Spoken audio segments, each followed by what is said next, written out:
Assalamualaikum ji, myself Mrs. Uswa Shehbaz. I am a consultant psychologist. Right now I'm sitting in Nasir Hospital at Sadr Roundabout, and I'm Executive Director of International Peace Leaders Association plus member of Chamber of Commerce Lahore Wing.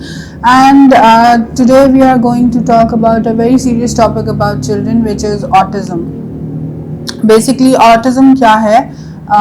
बच्चों का एक आर्जा है, like एक psychological disorder है जिसमें बच्चे जो हैं बहुत ज़्यादा आपको कई दफ़ा एग्रेसिव नज़र आते हैं, कई दफ़ा परेशानी में नज़र आते हैं, या ऐसे बच्चे जिनको लोग नॉर्मली कहते हैं कि ये बच्चा बहुत टेंट्रम्स में रहता है या बहुत परेशानी में रहता है या ये बात नहीं मानता, बहुत स्ट्रबन है। तो ऐसे बच्चे जो हैं डेफिनेटली किसी न किसी साइकोलॉजिकल डिसऑर्डर से गुजर रहे होते हैं। उससे पहले थोड़ा सा इंट्रोडक्शन इस बात का दे देती हूँ कि व्हाट इज़ बेसिकली बच्चों की मेंटल हेल्थ के बारे में कैसे बात कर सकते हैं। बच्चों की मेंटल हेल्थ के बारे में पेरेंट्स कई दफ़ा चीज़ों को निगेट करते हैं। बच्चा ज़िद कर रहा है, उसकी ज़िद पूरी कर दी, या फिर पेरेंट्स जो हैं इस चीज़ को कहते हैं जी कि कोई बात नहीं, छोटा है, अभी कुछ नहीं कह सकते, अभी कुछ नहीं कह सकते, या क्या है। आपको बच्चों को उसी एज से जो है वो उनके साथ कैरी करना ज़रूरी होता है जब आप ये देखें कि आपका बच्चा जो है एबनॉर्मली बिहेव कर रहा है। कई दफ़ा आप अपने बच्चों को मेंटल हेल्थ उनकी इग्नोर कर देते हैं। फॉर एग्जांपल बच्चों को स्ट्रबन बनाने में पेरेंट्स का बहुत ज़्यादा हाथ होता है, या लिटरली कई दफ़ा ब्रोकन फैमिली से बच्चे हमारे पास आते हैं जिनमें जिस डिसऑर्डर की मैं बात कर रही हूँ, ऑटिज़म, दैट इज़ नॉट इसमें कोई सोशल एस्पेक्ट्स इतने ज़्यादा नहीं होते।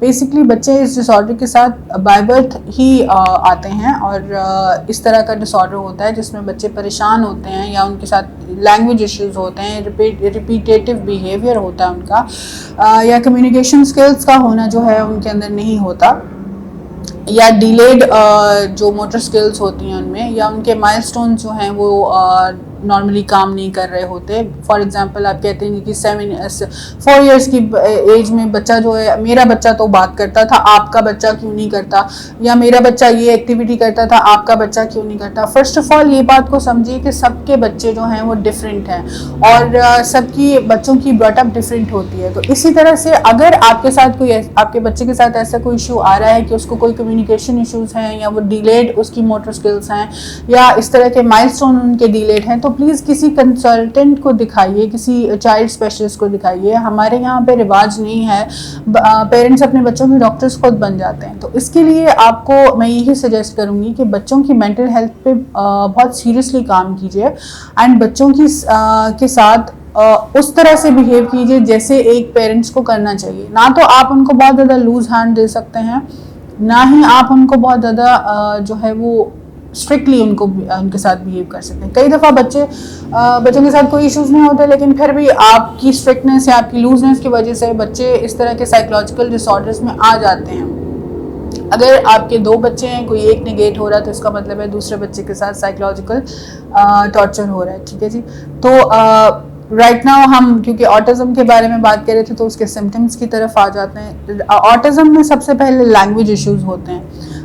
बच्चों को नॉर्मली ऐसे वर्ड्स या ऐसी लैंग्वेज या ऐसा ट्रैक जो लैंग्वेज का होता है वो समझ में नहीं आता। नॉर्मली वो इस चीज़ पे काम नहीं कर रहे होते। जैसी फॉर एग्जांपल आप उनको सजेशन दे रहे हैं, कई दफ़ा बच्चा उस चीज़ को नहीं समझ रहा होता।